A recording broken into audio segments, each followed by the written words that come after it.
se relaciona con el crecimiento, se relaciona con el metabolismo celular, con la parte cardiovascular también, con la transcripción genética y con el desarrollo del paciente. O sea, cuando hay una afectación, hay un déficit o un exceso, se modifican las funciones normalmente del organismo. El mecanismo de regulación es la retroalimentación. ¿Eso qué quiere decir? Que si la cantidad de hormonas está normal, eso disminuye un poco la secreción desde el hipotálamo y desde la hipófisis. Las hormonas tiroideas se sintetizan dentro de la célula tiroidea. ¿Cómo se produce? Se necesita la producción de yodo, o sea, de yodo para la producción de esas hormonas. La tiroglobulina se sintetiza dentro de la célula tiroidea. Eso va a salir después en la luz del coloide, y a esa tiroglobulina se le va a unir el yodo para que se formen la triiodotirolina o la tetraiodotiriolina.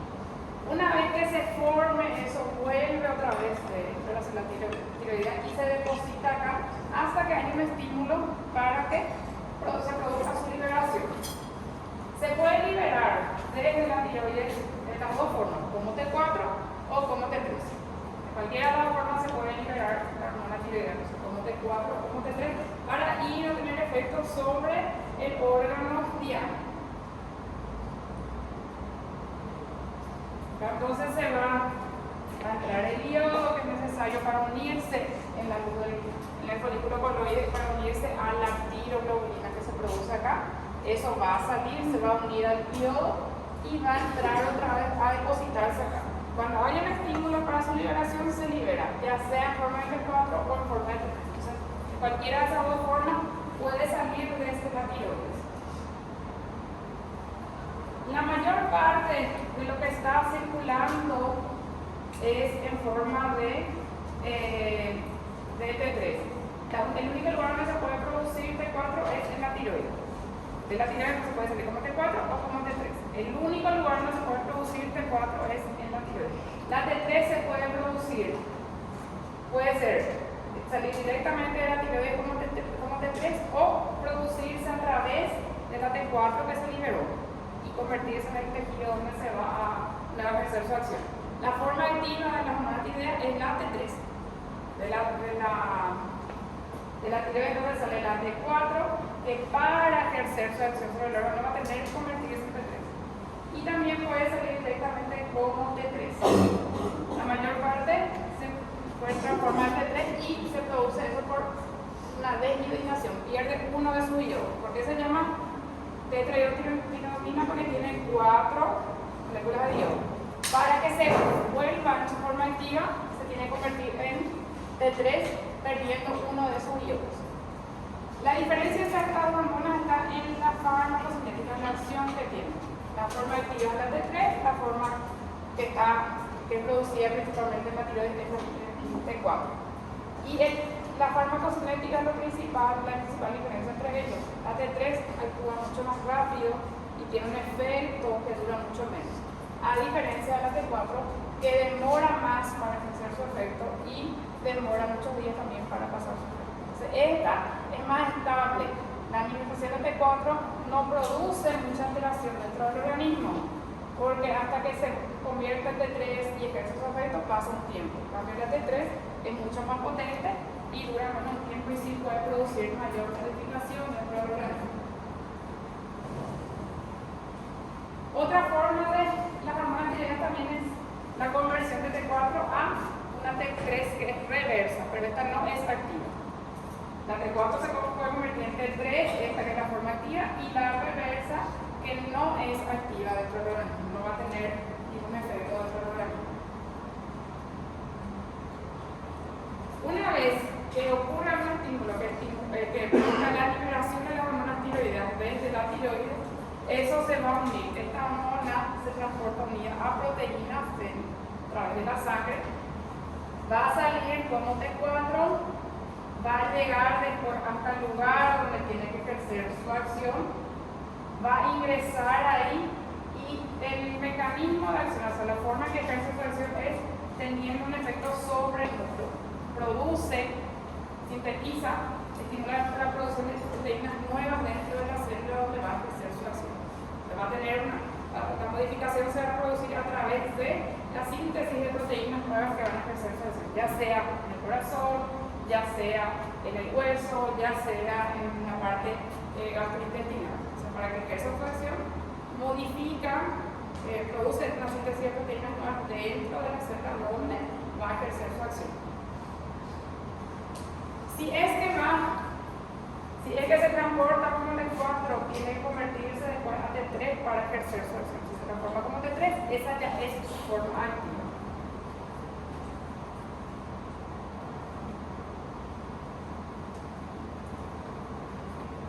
Puede ingresar directamente como T3 y ahí ya ejercer una acción sobre el núcleo, o puede ingresar como T4 y ahí va a perder uno de sus iodos para convertirse en T3, tener efectos sobre el núcleo, ahora producir la síntesis de nuevas proteínas y ahí ejercer su acción. ¿Hasta ahí se entiende? Tiene acciones sobre la parte neurológica, tanto el desarrollo como la maduración. Por eso en los pacientes, por eso es algo que siempre se tiene que controlar en las gestantes, cómo están los niveles de hormonas tiroideas, por el que desarrolla y qué patología. Si es que no, si tiene déficit, ¿cómo se llamaba lo que se desarrollaba? Hipotiroidismo también es un nombre que sigue la creatinismo. O sea, porque tiene mucha importancia en el desarrollo y la maduración neurológica. Tiene efectos sobre la secreción de la hormona estimulante de la tiroides, pero también sobre la hormona de crecimiento. Por eso se relaciona también con el crecimiento, porque si hay déficit de hormonas tiroideas, la acción de las hormonas de crecimiento también se altera. Tiene efectos sobre la formación ósea, tiene efectos sobre los tres también macronutrientes, tiene efectos sobre carbohidratos, sobre lípidos y sobre proteínas. Para que eso esté controlado, tiene que estar bien los valores hormonales. ¿Qué pasa con el paciente? Suele ser, si es hipertiroideo, que suele tener pérdida de peso o aumento de peso. Pérdida de peso, porque el metabolismo está acelerado en ese paciente. Cuando el paciente tiene déficit, suele tener aumento de peso porque el metabolismo también está alterado. Favorece la captación de la glucosa por los músculos, para el músculo y otros tejidos también. O sea, tiene algunas acciones que son medio parecidas a que otro que vimos recién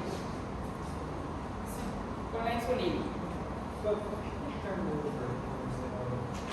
En el recambio del colesterol. Tiene efectos metabólicos sobre varios tejidos, aumenta el consumo de oxígeno en algunos de los órganos, aumenta la termogénesis también, o sea, el consumo de energía dentro de la célula. Tiene mucha relación con el sistema simpático, eso relaciona también con los efectos que se ven en un paciente que es hipertiroideo. Temblores, aumento de presión arterial, taquicardia, eso está muy relacionado con el sistema simpático. O sea, las catecolaminas tienen mucha interacción con las hormonas tiroideas. En el paciente que está con exceso, la mayoría de las manifestaciones se relacionan con un aumento de la respuesta alergia. Afecta el metabolismo de los principios inmediatos, proteínas, lípidos y carbohidratos. Proteínas, lípidos y carbohidratos, los tres, dependiendo de la situación previa de la persona y la dosis utilizada. Eso en el exceso se va a dar algunas alteraciones y en el déficit otro tipo de alteraciones. Tiene efecto entonces sobre toda la parte cardiovascular. ¿Recuerdan ustedes el sistema renina, angiotensina, aldosterona? Entonces, para que ese sistema renina, angiotensina, aldosterona también se necesita que haya T3, que es la forma activa de esa hormona. ¿Y qué tenía influencia esto principalmente en el control de la bulimia y en el control del sodio en el paciente? Si hay un exceso de se también lleva ese sistema que se puede producir hipertensión, hipervolemia en el paciente. Y si hay déficit, el paciente va a perder mucho sodio y va a cardíaca. Este sistema también se relaciona con la precarga y se relaciona con el trabajo del corazón. Se necesita también entonces que para que la funcionalidad cardíaca sea normal, que los valores de hormonas tiroideas estén dentro del rango. Sobre la parte cardíaca, aumenta el consumo de oxígeno porque tiene mucha relación con la parte adrenérgica. ¿Qué producía la parte adrenérgica? Aumento de frecuencia, aumento de la contracción también. Esto es cronotropismo, inotropismo en el paciente y vasodilatación también producida. Eso tiene mucha relación con la respuesta adrenérgica. El paciente que estaba con una hiperactividad, las hormonas tiroideas va a tener también una hiperactividad adrenérgica.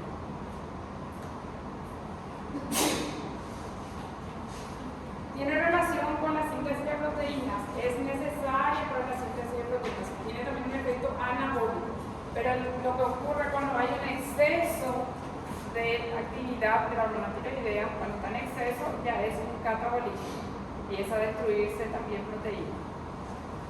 Lo ayuda entonces a la síntesis, con valores normales se da un efecto anabólico y con valores en exceso se da un efecto que tiene un efecto catabólico, que se va a destruir también de las proteínas. Por eso se refiere a que produce un equilibrio nitrogenado negativo. Tiene relación con la hormona de crecimiento, con la hormona de crecimiento, con los factores de crecimiento de la hormona tiroidea. Para que tenga un crecimiento adecuado, se necesita que los valores de la hormona tiroidea estén importantes. Sobre los carbohidratos también tiene acción. Hay una acción en relación entre la actividad tiroidea y la actividad adrenérgica, también entre la hormona tiroidea y la insulina. ¿Verdad? Cuando uno está apretado, también se van a afectar otros valores.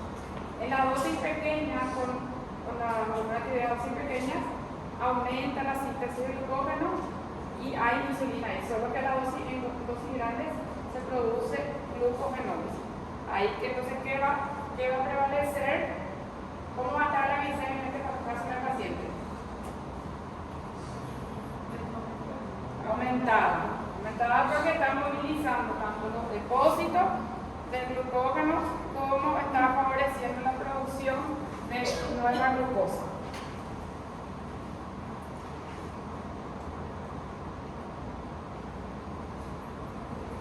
Los efectos se ven relacionados con el nivel, ¿verdad? Hay un efecto que se va a ver con el déficit, con lo que cuando está normal son otras reacciones que vamos a tener y con el exceso son otras reacciones que vamos a tener. Cuando hay exceso hay aumento de la motilidad intestinal, eso recuerda también el paciente hipertiroideo, tenía aumento de motilidad y generalmente tenía deposiciones líquidas. Hay aumento del metabolismo que también va a producir aumento de la sensibilidad, se relaciona también la hormona tiroidea con la sensibilidad de los tejidos a los catecolaminas.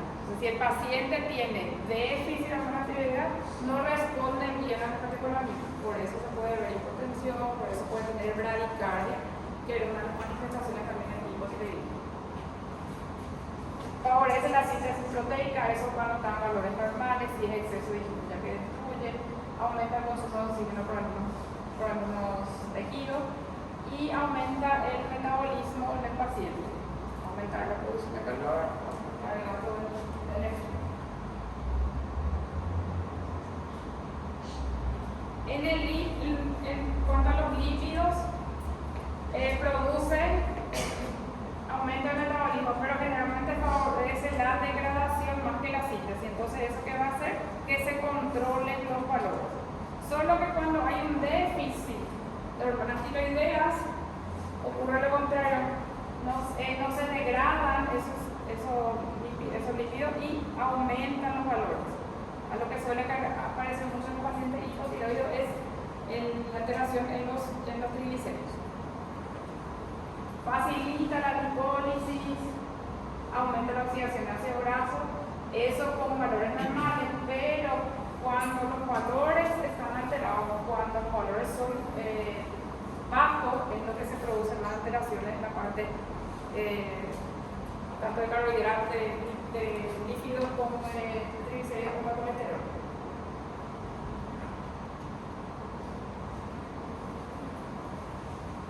tienen efecto acá sobre los macronutrientes.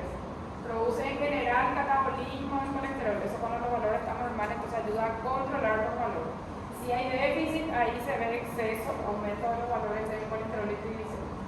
Favorece la hipólisis, a dosis alta favorece también proteólisis, indicando que favorece la inclusión del músculo. A dosis alta se degrada la insulina y aumenta también la gluconeogénesis y la glucogenólisis, entonces aumentan los valores de glucosa en el paciente.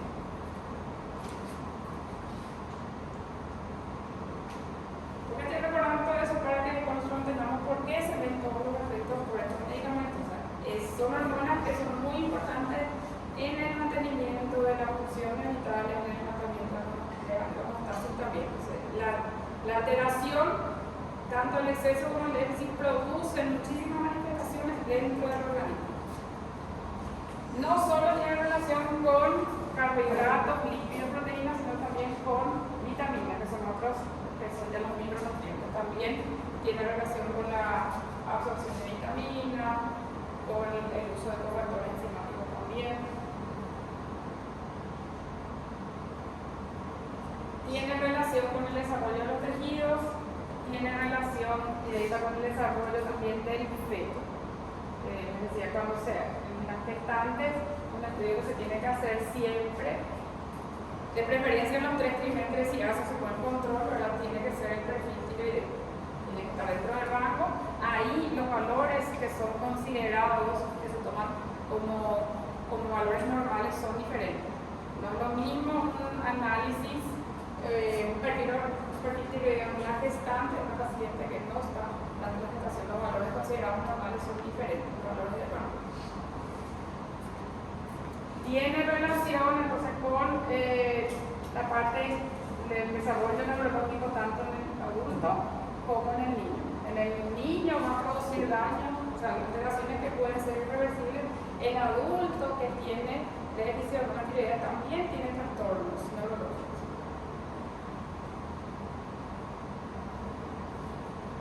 Esos son los efectos entonces que podemos ver. Tiene efectos sobre la parte neurológica, sobre el desarrollo, ya tanto en adultos como en niños, sobre el crecimiento, tiene efectos sobre la parte cardiovascular, sobre los carbohidratos, lípidos, proteínas, sobre la funcionalidad también de la parte gastrointestinal, sobre varios sistemas. ¿Hasta ahí alguna duda? Nosotros tenemos las hormonas tiroideas, que son las que dijimos que son dos las que son producidas por el organismo, la triotironina y la tetraiodtironina o levotirosina. Entre los preparados que están disponibles para la utilización está la levotirosina, que es la que más se suele utilizar, por este motivo, porque se suele dar una vez al día, tiene una vida media larga, y cuando vimos T4, decía que tenía una vida media más larga. Triotironina, que es la T3, nosotros conocemos como T4 y T3, generalmente así más se le llama. Y una combinación que tiene T4 y T3, mayor proporción de T4 que de T3. Pero esta es la que más se utiliza. Esta tiene una sola utilización preferencial. O sea, hay un solo caso, nada más preferir dar T3 que T4, que es el common ixedematoso. Solo en ese caso se prefiere la triotironina a la T4. En todos los otros casos se tiene que dar T4 de preferencia al paciente. ¿Y eso por qué? Por la estabilidad que tiene la T4. T4 no produce muchas modificaciones rápidas en el organismo que pueden empeorar el cuadro del paciente. Entonces, por eso se prefiere T4. T3 cuando en una situación de urgencia, como dice Ventosa, donde queremos que la acción empiece más rápidamente. La levotirosina acá está disponible, o sea, la hormona tiroidea está disponible solo por vía oral, pero también hay preparados para administración por vía parenteral. Si en urgencia, en el caso de urgencia, sí se recomienda que si se tiene disponible se administre la vía no venosa. Pero son preparados que están disponibles tanto por vía oral como por vía endovenosa. Esto es para el tratamiento crónico, se prefiere esto, y para una urgencia como el common ixedematoso es lo que va se va a elegir, si es que se puede, si se tiene disponible, se va a elegir utilizar la forma parenteral. La unidad de medida que utilizan las hormonas tiroideas es microgramo, es miligramo con la mayoría de los medicamentos, microgramo.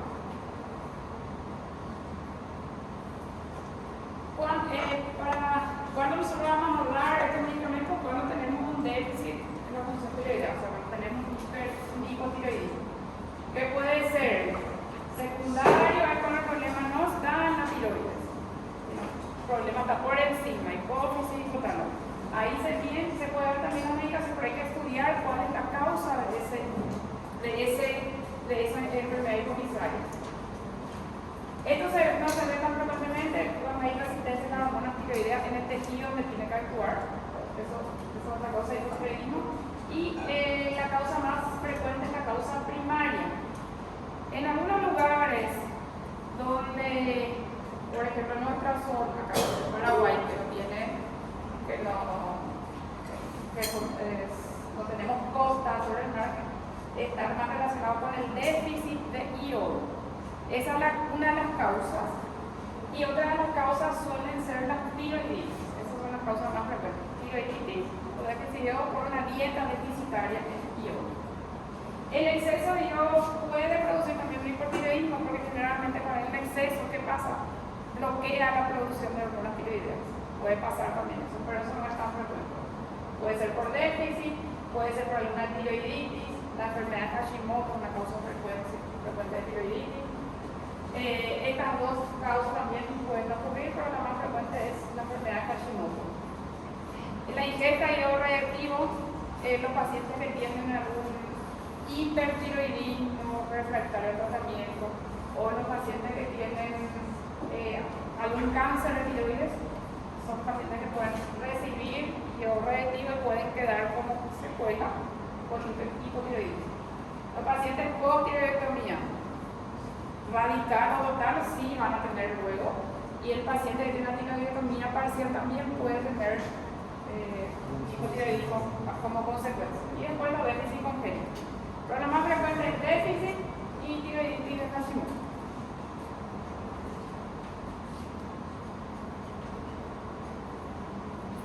En el hipotiroidismo, algo que suele hacer que generalmente los síntomas se instalan de manera lenta, no son así tan bruscos, y muchas veces el paciente tiene un estado de la evolución, a mí que no se le suele diagnosticar tan fácilmente.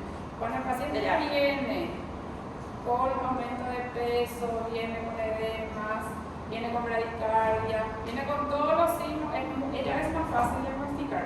Pero cuando el paciente se va, requiere que tiene cansancio, requiere que muchas veces tiene también síntomas de la parte neurológica, por ejemplo, que están relacionados con síntomas depresivos. El paciente no se suele asociar. Muchas de las manifestaciones que manifiesta inicialmente el paciente no solemos asociar con hipotiroidismo. Cuando el paciente ya viene con un cuadro instalado, florido, ya es más fácil hacer el diagnóstico. Tiene manifestaciones sobre la piel suele estar seca, la cara suele estar hinchada, el paciente suele tener caída de pelo también. En la parte cardiovascular, en el paciente hipotiroide hay disminución de la frecuencia cardíaca en ese paciente. En la parte respiratoria también puede tener manifestaciones. En la parte gastrointestinal, disminución de pericarditismo, suele asociarse con estreñimiento. El paciente puede tener acúmulo de líquido en tercer espacio, pericardio, también de la pleural. En la parte neurológica el paciente está más lento para reaccionar, tiene algunos dolores en el lugar también, se queja de que tiene también la afectación muscular, se cansa mucho, y algo que se suele asociar también al síndrome del túnel carpiano en los pacientes hipotiroides. Tiene disminución, alteración también de la funcionalidad renal, porque ¿con qué se relaciona la hipertensión la alteración de la funcionalidad renal?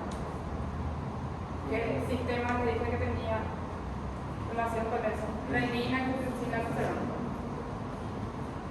Tiene también en la parte reproductiva, aparecen alteraciones, trastornos menstruales, también puede haber dificultad para el embarazo, por ejemplo. Y en la parte metabólica, los médicos tenían mucha alteración también. Aumentan los lípidos, disminuye aumenta de peso ese paciente también. Viene entonces un paciente con sospecha de hipotiroidismo. Al inicio puede no ser tan florido su cuadro, no se ve evidente, pero después el paciente que ya viene con un cuadro más avanzado ya es más fácil de diagnosticar. La afectación que tiene en la piel, en canera, afectación, esto suele presentar mucho también en pacientes descompensados, cuadros depresivos. No tolera el frío, aumenta de peso, está con estreñimiento. Ahí que nosotros tenemos que hacer, nuestro paciente que viene a buscar por eso, tiene que pedir un perfil tiroideo. De acuerdo a lo que encontramos en el perfil tiroideo, se va a empezar el tratamiento del paciente. El bocio, recuerden que el bocio no es algo que te va a decir cómo está la funcionalidad del paciente. El bocio más la clínica te puede orientar. Si el paciente tiene bocio, tiene el exoftalmo, está taquicárdico, ya te va a orientar que es una hiperfuncionalidad de la tiroides. Pero el bocio en sí, no, solo el bocio no. El bocio es un aumento del tamaño de la tiroides, solo eso. El conjunto de la clínica te puede orientar, pero el bocio en sí solito no te va a decir cómo está la funcionalidad. Se pide entonces un perfil tiroideo que tiene la hormona del estimulante de la tiroides y la T4, que se suele pedir T4 libre, T4 total. ¿Por qué se suele utilizar más la T4 libre para referencia? ¿Alguien sabe por qué se usa más eso como referencia? ¿Cómo se transportaba la hormona tiroidea en la sangre? Te dije yo. Unida proteína. La T4 libre no sufre modificaciones si hay una alteración en la parte proteica, pero la T4 total sí puede tener alteraciones. Es más fiable la T4 libre, lo saque de ese tipo de T4, porque no se altera si hay un déficit en la parte de proteínas. ¿Cuándo nosotros vamos a pensar que tiene un hipotiroidismo? Si tiene como T4 bajo, y primario tiene que ser también como T4 bajo y TSH aumentado. Y nosotros pensamos que clínica, T4 baja, TSH alta, hipotiroidismo primario. T4 libre normal con TSH alta, hipotiroidismo subclínico. Hipotiroidismo subclínico ya te dice el nombre, no tiene clínica. Todavía no tiene clínica, eso puede ser un hallazgo casual y en el segundo saque te sale tu TSH alta, pero tu T4 normal. A eso se le denomina hipotiroidismo subclínico. ¿Dónde acá está la diferencia? En la clínica. Este tiene clínica y este no tiene clínica. ¿Por qué es importante también? Porque hay casos donde se tiene que tratar esto. No en todos, no casos de casos. Si nosotros tenemos T4 libre baja, TSH baja, estamos hablando de que el problema es central. No se está produciendo acá porque desde arriba no se está estimulando. Y acá, ¿cuál es la diferencia? No está produciendo la tiroides, pero hipotálamo y hipófisis están estimulando, pero no está produciendo la cantidad suficiente de la tiroides. Tenemos acá, el rango de referencia varía de un laboratorio a otro.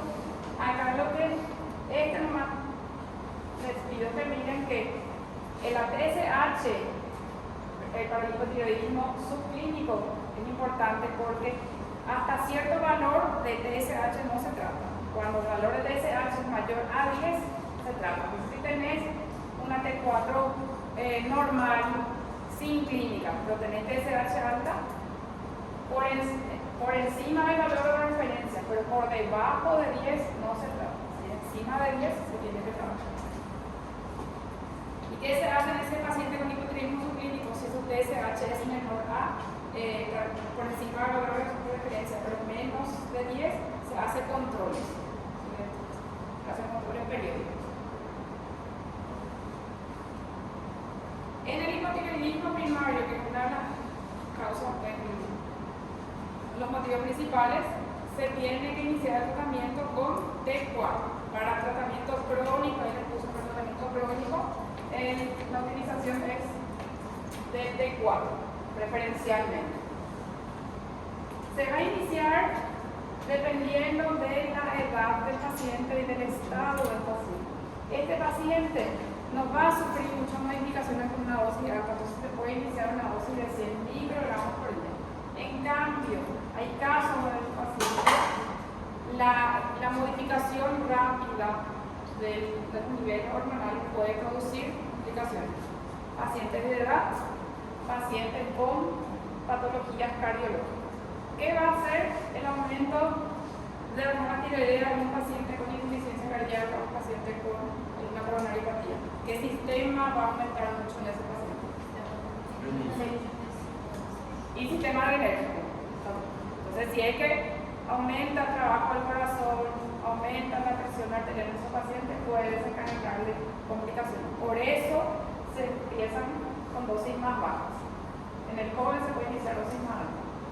A las 2 semanas más o menos va a empezar a tener una mejoría clínica de ese paciente y hay cosas que pueden mejorar mucho más para corregirse. Se va a pedir los controles, no hace falta tan rápido, en un mes más o menos se pide un control porque no varía mucho, los valores hormonales no varían mucho tan rápidamente. Y se tiene que aumentar cada 3 a 6 semanas hasta llegar a tener TSH y FT4 normales. O sea que tu control es de tu T4 en ramo y tu TSH en ramo. Si es una causa que no va a cambiar, va a tener que tomar ya de por vida ese paciente. Una tiroiditis de Hashimoto, va a tener que tomar probablemente siempre, una tiroiditis va a tener que consumir siempre ese paciente. Y hay casos que son transitorios y ahí sí puede dejar de peso. En el hipotiroidismo subclínico, yo les estaba diciendo que si la FT4 está baja y la TSH, y la TSH está alta, pero no tiene clínica, eso es subclínico.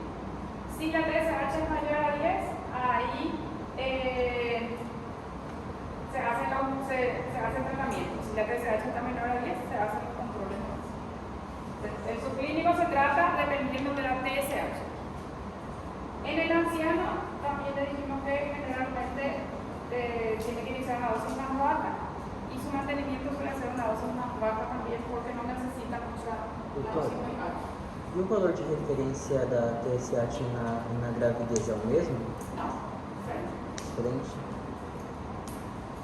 Generalmente en uno de los trimestres es 3 y en otros 2.5. O sea, tiene que hasta 4.5 en el resto de la población, en el embarazo del primer trimestre hasta 2.5. Siempre así tiene que tocarse. Y acá también. O sea, es diferente. Su valor de TSH no es diferente. La T4 no importa, su TSH es lo que es más importante ahí. Es justamente el embarazo. Acá hay aumento de la necesidad de TSH porque el primero que pasa la T4 para el feto también necesita más. Aumenta las proteínas transportadoras y también aumenta la necesidad de T4 durante el embarazo. Acá, si la paciente toma luego, suele necesitar una dosis mayor. Y para tratar, en el caso de que se embarace, que tiene que hacer sus controles en los 3 trimestres, cuando se entera que está embarazada, y en los 2 trimestres. Tiene que mantener entre estos valores de 0.1 a 2.5 y en otros trimestres hasta 3. En el resto de la población es 4.5, algunos laboratorios consideran hasta 5. Entonces, si está por encima de 2.5 en el primer trimestre, por encima de 3, tiene que recibir tratamiento. Hipotiroidismo subclínico, también acá tiene valores para hipotiroidismo subclínico, y lo que se tiene en cuenta es la TSH acá, tanto de embarazo. Doutora, esse subclínico quer dizer que ele não tem sintomas, mas tem uma variação nos valores. Sí, porque ahí en ese embarazo también, la embarazada también puede tener subclínico porque vas a hacer los subcontroles. Entonces puede ser que no tenga ninguna manifestación, pero tiene, si TSH te da, te va a salir un subclínico. Pero en ese caso, en la paciente embarazada, en todos los casos, si pasan estos valores, se trata. En eso va a tratar. Ahí realmente lo que se trata en el embarazo es más en los valores laboratoriales que la clínica, porque se considera que si la TSH está por encima de estos valores, hay mayor riesgo que se desarrolle alguna alteración en el feto. Ahí en el embarazo los valores de referencia son diferentes. Si es que está por encima de lo que indica para el trimestre, la TSH se tiene que empezar el tratamiento. En el hipotiroidismo de origen hipotalámico o hipofisario, que es secundario o central, puede tomar antitiroides, o sea, puede tomar de 4 pacientes, pero hay que saber también cuál es la causa y si algo se puede revertir o no.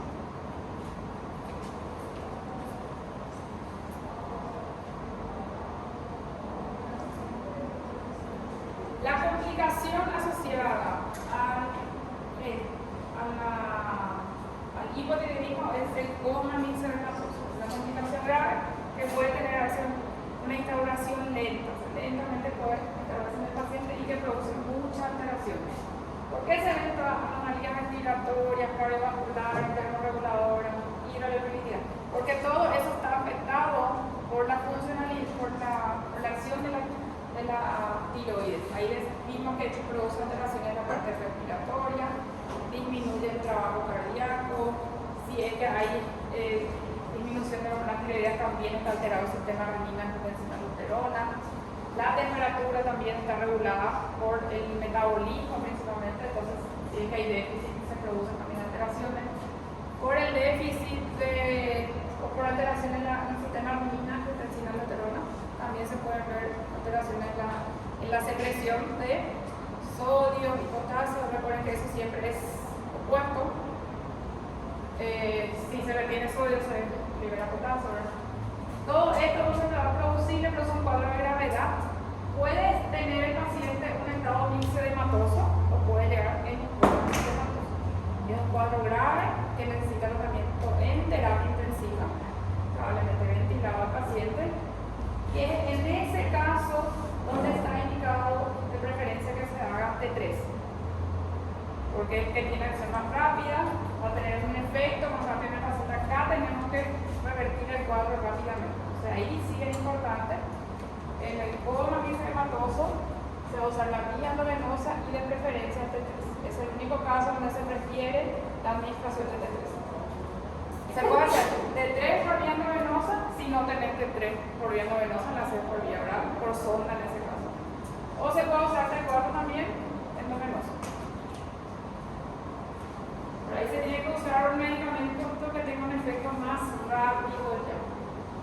Y también se suele utilizar porque no sabemos bien si es que el paciente tiene alteración de tipo directo también puede tener una insuficiencia suprarrenal o hipofisaria. Entonces, si hay una insuficiencia hipofisaria, también hay déficit en la producción de corticoides y puede traer insuficiencia, entonces por eso se recomienda también corticoides con T3, corticoides con hormonas tiroides, en el caso del cáncer. Y acá también decía que en el caso del hipotiroidismo secundario se pueden hacer corticoides, se tiene que hacer dosaje de cortisol. ¿Por qué les parece que puede haber insuficiencia suprarrenal? Valores de cortisol. Porque cuando es de la parte central, uno puede asegurarte. Si vos tenés algo primario, vos sabés que el problema está en la tiroides nomás.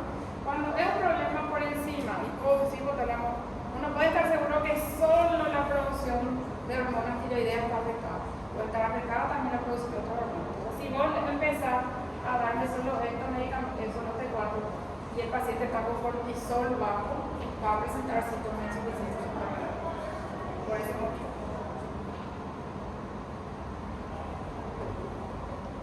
Y en este caso, también porque puede ser una insuficiencia suprarrenal aguda o hipofisaria también, se tiene que administrar corticoides con T3. Recuerdan ustedes, los corticoides también tendrían relación con la funcionalidad cardíaca. Para que tenga una buena funcionalidad cardíaca tenía que haber también suficiente cantidad Esta es la complicación más grave entonces del hipotiroidismo, como mencioné.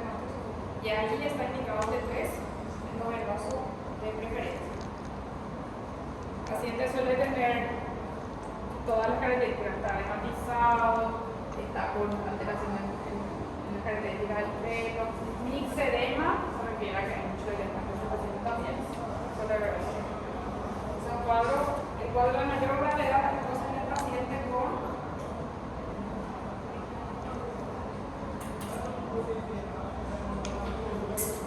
el hipotiroidismo transitorio. Esto se puede requerir por un tiempo nomás paciente. ¿Cuál es? El hipotiroidismo, por ejemplo, que se ve después del parto. El tiroidismo parto es un cuadro que suele ser transitorio. El paciente presenta en el cuadro de la mansión de la tiroides, queda por un hipotiroidismo, pero puede ser transitorio. La tiroiditis aguda, la Hashimoto, a veces puede ser también transitorio. Y el hipotiroidismo postquirúrgico. Si se hace una resección total, una tiroidectomía total, va a tener que tomar T4 y T4. Si se hace una resección parcial, puede ser que no necesite. Pero cuando se le da de alta al paciente que tiene una tiroidectomía parcial, se le tiene que dar igual T4. Después se ve si se saca o no. En los nódulos tiroideos, lo que suele pasar en los nódulos tiroideos solitarios es que un solo nódulo crece más que los otros. Y se piensa que si es que se administra T4, puede inhibir el crecimiento de ese nódulo y puede retroceder. Es lo que no es así tan. Es un poco arriesgado porque puede llevarle también al hipertiroidismo, pero se puede probar ese tratamiento. ¿Con qué finalidad entonces? Para que las T4 que se están administrando traten de bloquear a ese nódulo tiroideo. En los nódulos, como nos indica ahí, siempre se tiene que captar un cuadro de cáncer. Los tiroideos solitarios suelen ser así, en un solo nódulo que crece y el resto de la tiroides está normal. Porque habla de nódulo tiroideo solitario porque después tenemos otro tipo de alteraciones, las alteraciones que son multinodulares, por ejemplo. El bocio simple se refiere a bocio, aumento de tamaño de tiroides. Simple suele tener una funcionalidad normal, pero para tratar de disminuir el tamaño de la tiroides se puede administrar T4 porque se cree que el bocio simple se produce por déficit de yodo. Entonces, para tratar de retroceder, de disminuir un poco el tamaño de ese bocio, se puede utilizar T4 también. Pero eso depende del factor que refiere ahí, de la duración del bocio. Si es un bocio reciente, más fácilmente puede retroceder. Si tiene un bocio de 10 años, difícilmente va a retroceder. Depende del tamaño y depende de la duración del bocio.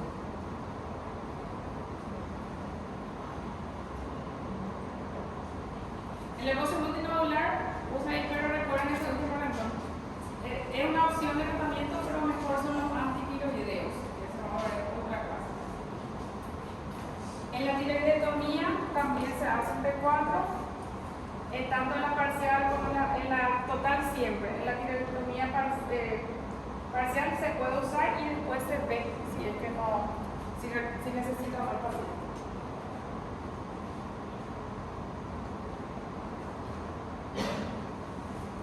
El nódulo solitario, una tiroides normal, esta tiroides que el resto de tejidos normal ya que tiene un nódulo solitario, este suele ser hiperfuncional, entonces tiene aumento de la funcionalidad, y el bocio multinodular que tiene nódulos de distinto tamaño,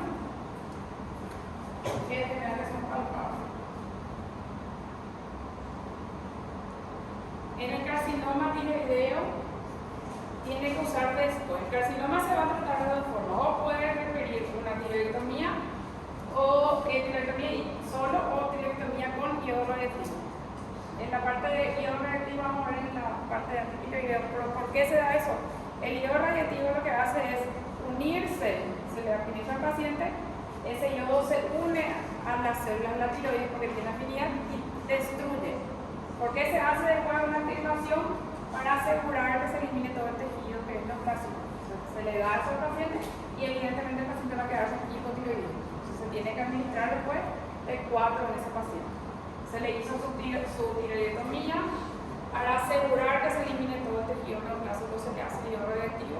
El iodo que se administra se une, así como el otro iodo que entra para la formación de la hormona tiroidea, entra el iodo radioactivo, se une a la célula y destruye.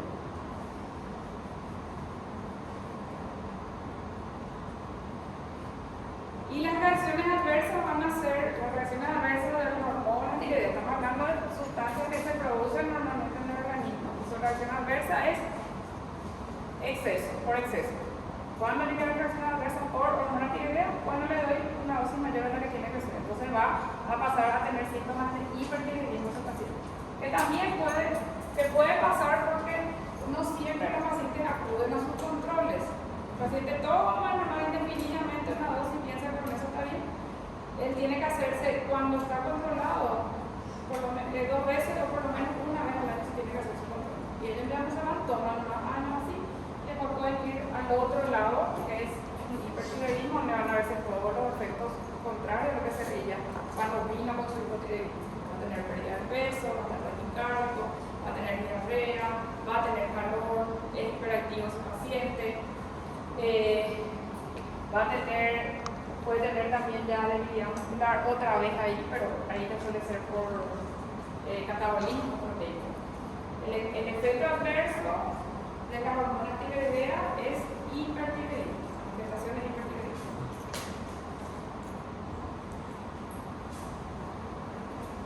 ¿Alguna pregunta?